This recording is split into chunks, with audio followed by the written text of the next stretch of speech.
action. So the science is behind the truths I'm trying to convey to people.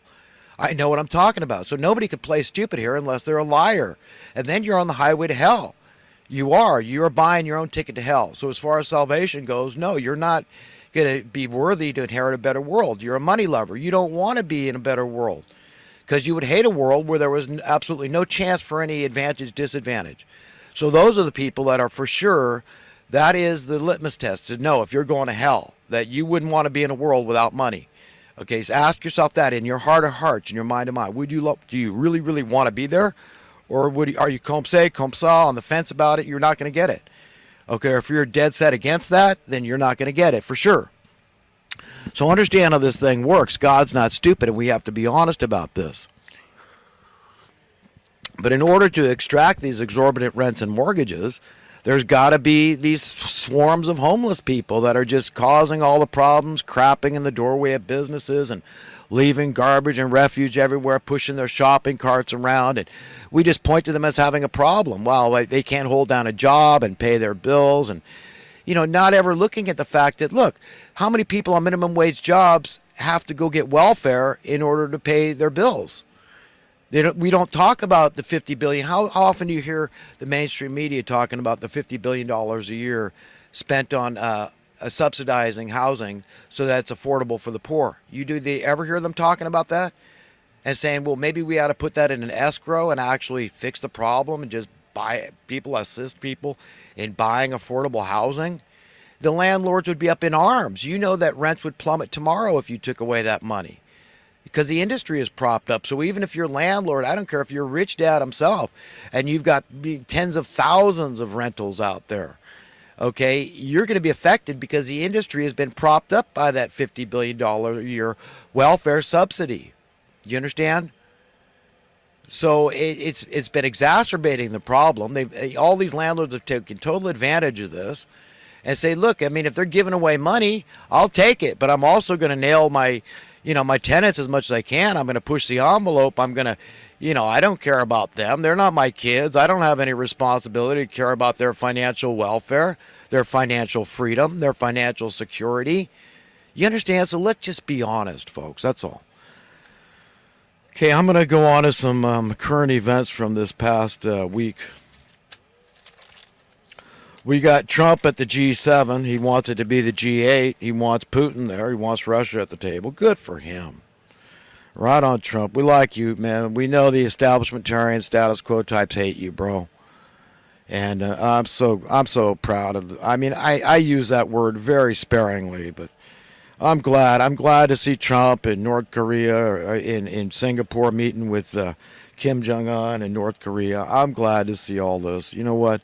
Oh, Trump saluted the general after the general suggested that we should salute each other out of respect for high positions. I mean, it's what these type of people do. I mean, so what?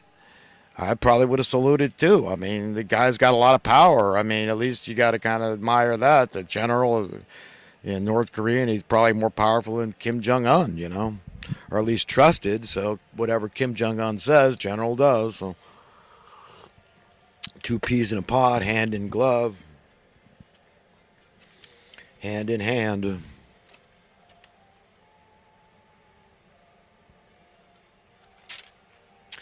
A final note on this business of suicide. You know what? Look, ask yourself this before you ever think about committing suicide. Just ask this. Do you know it would be any better on the other side? Okay, wherever you believe that to be, because, look, you really can't kill yourself. That's a misnomer. There's no death. There's no thing. That's like saying you won't exist. So that's never the case, because even the evil people are going to exist. But who's going to guarantee it's going to be any better on the other side? So forget all the people you're going to hurt that love you. I'll hurt a lot. You might make some other people want to kill themselves. So how would you feel later if you kill yourself and you made somebody else cause a chain reaction? They killed themselves because you killed yourself. They couldn't live anymore. Okay, so it's illogical. Don't do it. The Bilderbergers met in Turin, Italy, and they were all radio silent, not talking to the reporters. But they got some of the top mainstream media people, executives in these meetings, so they know. And I talk about how the mainstream media is having their strings pulled. That's who's making the decisions of what they talk about, what they focus on, and what they totally ignore. You think that's not total manipulation of the masses? My friends, it is. By who? No more, no less than the money masters of misery, the money printing class, these aristocratic, elitist, hypocritical scumsack, by their behavior. Okay, because I want to condemn them too. Believe me, So I'm trying to practice what I preach too, because I could get very condemning and harsh and get on extreme rants, okay, about these people. I can't stand them. God can't stand them. It's like the same passion when Jesus was turning over the money changers' tables. It's the only time he got physically violent in the Bible. I don't think he ever hit or struck any man, but he was pissed off. He wanted to just stop this game. You're just stealing from people. That's all they're doing. They're keeping us enslaved. That's how they're doing it, is through the money. That's it. That's how they're doing it.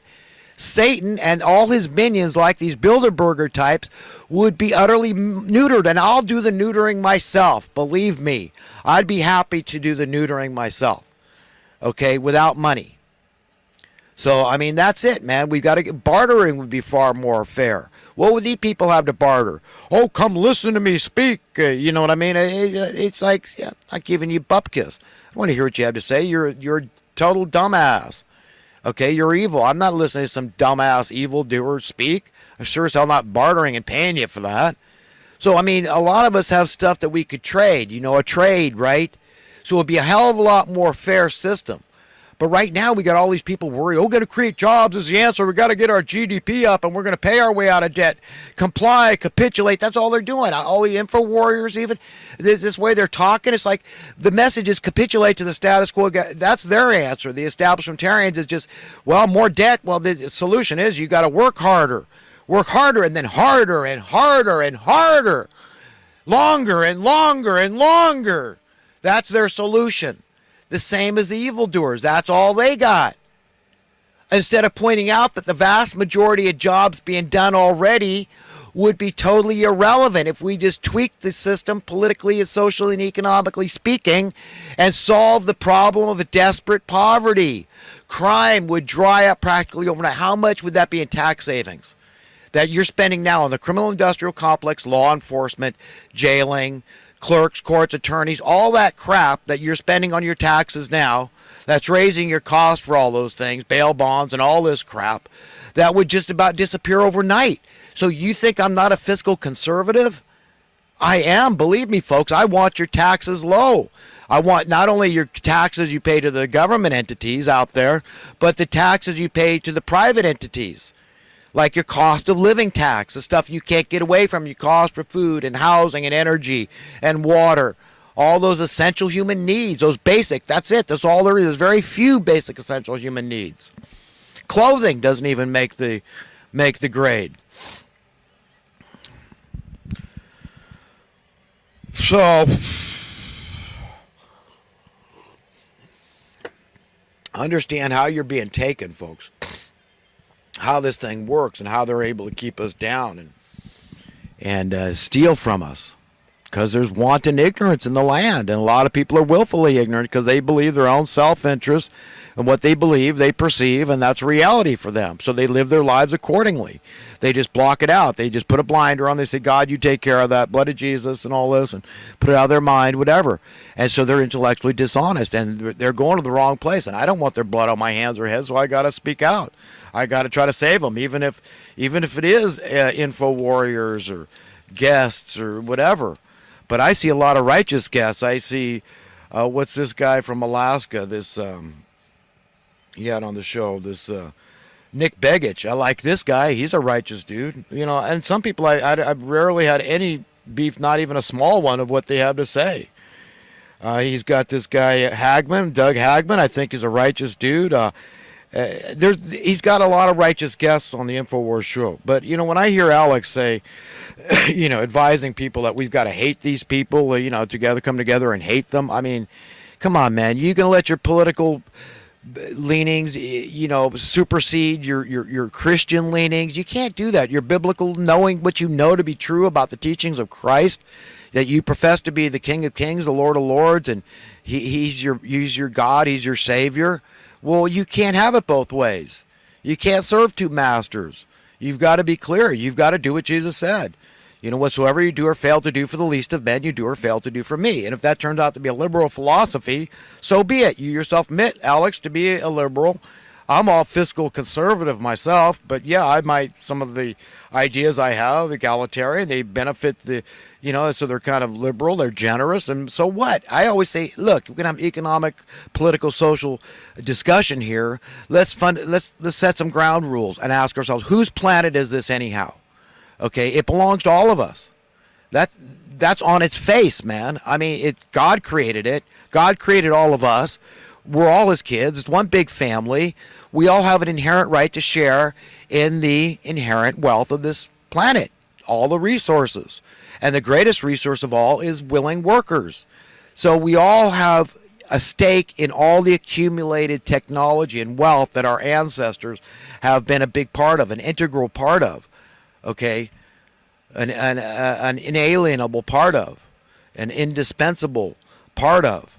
It belongs to all of us. All this technology, all the wealth belongs to us, and we can all share it. The system is not going to break down if everybody is made to feel safe and secure financially and free. Okay, people will work for their damn smartphones as enough incentive to get them to go out to a 9-to-5 job every day of the week. So don't hand me a load of crap, okay? Prove me wrong. Okay, prove that the system will fall apart, that people are going to get all decadent and they're not going to serve anymore if we make it too easy, if you feed the squirrels in the park and they're going to get unhealthy and weak. Prove it. You haven't done it yet. Our standard of living has been in decline since the assassination of JFK. And like I said, with drop-off points. Like getting off like when they murdered him. And then we get off the gold, the Bretton Woods and all that crap with Nixon. So we take another nosedive for a while. And then with Clinton and the Glass-Steagall Act, way down. Okay, that was a big one right there. So we've taken, so if you put it on a graph, we're on our way down. This thing, the good news is that it can't. I mean, they can only kick the can so far. You can only push the envelope so far. And people will start figuring it out. As long as they're still alive, like frogs in the pot, they're still going to jump out. So if even at boiling point, if that's what it takes some dramatic thing that happens, not just in America, but worldwide dramatic event that's really going to get people's attention. Say, wow, God means business now. We better start listening up, put our antennas up. But we've got to have some event that's going to make us say, oh my God, help us. Help us, God. Please be gentle with us because we're lost. We need you. We need you to intervene. We need you to intercede. We need your help, God. Please help us because we're messed up, man, and we've got to confess it. We've got to admit it. And we've got to just say, oh, my God, we are so far fallen. We could end poverty. This is a scientific fact. We could end it around the world at this point in history virtually overnight. And let's put it this way, in very short order worldwide. And that is the antithesis of what the evil people running this show want. Do you think they want you to know that crime would plummet? That all these jobs, and you say, well, then who would want to end desperate poverty if crime would plummet and all these people would be unemployed?